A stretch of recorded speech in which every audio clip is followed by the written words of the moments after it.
ನಮಸ್ಕಾರ ಸ್ನೇಹಿತರೆ, ನಾನು ಹನುಮಂತ್ ಮಾಗಿ. ನಿನ್ನೆಯ ಎಪಿಸೋಡನ್ನು ಅಥವಾ ಕಿಚ್ಚನ ಪಂಚಾಯಿತಿಯನ್ನು ಗಮನಿಸಿದ್ದೀರಿ ಅಂತ ಅಂದ್ಕೊಳ್ತೀನಿ.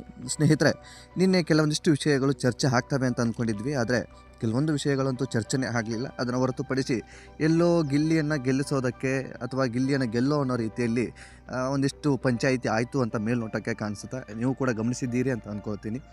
ಅತ್ತ ಗಿಲ್ಲಿ ಕಾವ್ಯಳನ್ನು ಸೇವ್ ಮಾಡಿಕೊಂಡು ಮೇಲೆ ಬರ್ತಾ ಇದ್ದಾನೆ.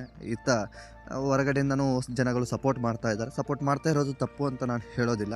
ಅದನ್ನು ಹೊರತುಪಡಿಸಿ ಅಶ್ವಿನಿ ಮತ್ತು ಗಿಲ್ಲಿಯ ಒಂದು ಗಲಾಟೆ ಏನು ಆಗಿತ್ತೋ ಅಥವಾ ಏಕವಚನದಲ್ಲಿ ಮಾತನಾಡುವಂಥದ್ದು ಏನಾಗಿತ್ತೋ ಅದರ ಕುರಿತಾಗಿ ಚರ್ಚೆ ಅಂಥದ್ದೆಲ್ಲವೂ ಕೂಡ ಆಗುತ್ತೆ ಅಂತ ಜನ ಎಕ್ಸ್ಪೆಕ್ಟೇಷನ್ ಇಟ್ಕೊಂಡಿದ್ರು. ಆದರೆ ಸುದೀಪ್ ಅವರು ಅದನ್ನು ಅಲ್ಲಿಗೆ ಸ್ಟಾಪ್ ಮಾಡಿಬಿಟ್ರು. ಏನು ಅಂದರೆ, ಈ ಮನೆಯಲ್ಲಿ ಏಕವಚನದಲ್ಲಿ ಮಾತನಾಡುವಂಥದ್ದು, ತಮಾಷೆಯಲ್ಲಿ ತಮಗೆ ತಾವೇ ಹೊಡೆದುಕೊಳ್ಳುವಂಥದ್ದು, ಸೊ ಇದೆಲ್ಲವೂ ಕೂಡ ಮಾಮೂಲಿ ಆಗಿದೆ. ಹಾಗಾಗಿ ಇದನ್ನು ಚರ್ಚೆ ಮಾಡೋದಿಲ್ಲ ಅನ್ನೋ ರೀತಿಯೇ ಅಲ್ಲಿಗೆ ಬಿಟ್ಟಾಕ್ಬಿಟ್ರು. ಆದರೆ ಕಾವ್ಯಳನ್ನು ನಾಮಿನೇಟ್ ಆಗಬೇಕಾದಂಥ ಸಂದರ್ಭದಲ್ಲಿ ಅಥವಾ ಕಾವ್ಯಳನ್ನು ನಾಮಿನೇಟ್ ಮಾಡಬೇಕಾಗಿತ್ತು ಅನ್ನೋ ಒಂದು ವಿಚಾರಕ್ಕೆ ಸಂಬಂಧಪಟ್ಟ ಹಾಗೆ ಪ್ರಶ್ನೆಗಳನ್ನೆಲ್ಲವನ್ನು ಕೂಡ ಇಟ್ಟರು. ಸ್ಪರ್ಧಿಗಳು ಕೂಡ ಹೇಳಿಲ್ಲ, ಜೊತೆಗೆ ಕ್ಯಾಪ್ಟನ್ ಆಗಿರ್ತಕ್ಕಂಥ ಗಿಲ್ಲಿನೂ ಕೂಡ ಸೂಕ್ತವಾದಂಥ ಉತ್ತರವನ್ನು ಕೊಡಲಿಲ್ಲ.